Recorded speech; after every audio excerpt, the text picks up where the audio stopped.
Hunting for survival is still a harsh fact of life in less developed parts of the world where tribesmen kill their protein in rainforests and jungles. But here in the concrete jungle, men and women can still connect with their primal selves. Not without a catch. It's a pure novelty, a dining experience to liven up city folks' posh lifestyles, but it also speaks to farm-to-table sensibilities, allowing diners to see where their food comes from before they eat it, which is why hunting is finding a resurgence, not for sport or subsistence, but sustainability. So I can give it a go. Whenever you're ready, just flip that to fire, get your sight picture, and then just squeeze the trigger. Oh, man. You hit the other one. You see the little piece right there? You Robin Hooded. Wow, but there you go. That. I owe you a bowl. But there you go. That's how efficient and accurate these things are. A new generation of hunters is rising who are looking for low-cost alternatives to free-range meat without hormone injections or antibiotics. And these aren't your average backwoods squirrel snipers either. Many of them are urban, many are female. Some of them used to be vegetarians, and they all have different reasons to hunt.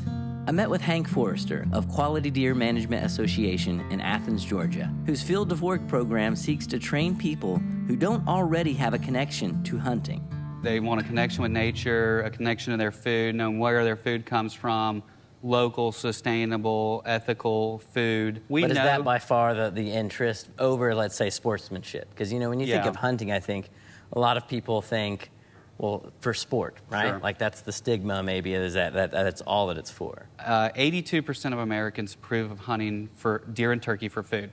If I put trophy in that question, it drops to 35%.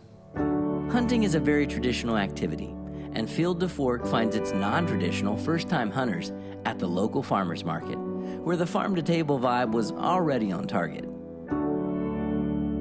So neither of you grew up hunting. Was it difficult to get into it, to take the first step?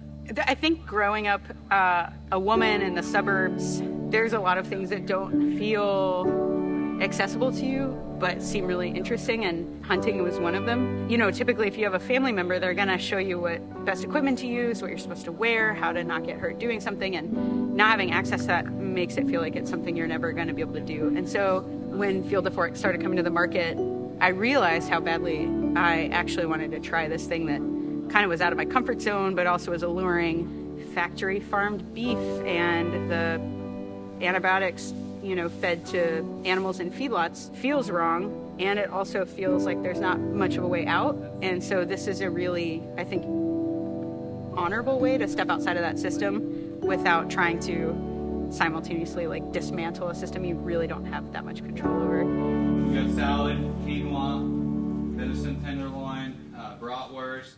After each training hunt, Field to Fork hosted dinner featuring locally harvested venison that loses the game through careful preparation to win big on flavor. People who understand what's involved to put meat on the table, they'll respect that animal's life more, and they'll be more responsible in the use of that meat. Yeah. When you get it out of a cellophane at the grocery store, you have no emotional connection with that meat, and it's really easy to eat half of it and throw it away. And I don't see that with this venison, because these people understand what was put in to getting it there. There are different ways to celebrate and enjoy wildlife, and hunting is just one of them. It's useful in feeding people clean, natural protein and providing means and motivation to conserve the animals and their natural habitats. We've learned firsthand not to be reckless, but to be more responsible in keeping our beautiful and delicious natural resources thriving for future generations. This video is inspired by our PBS series, Reconnecting Roots. Visit reconnectingroots.com to watch the full episodes or to check out our music and podcast. Give us a thumbs up and subscribe so we can keep making more. Thanks for watching.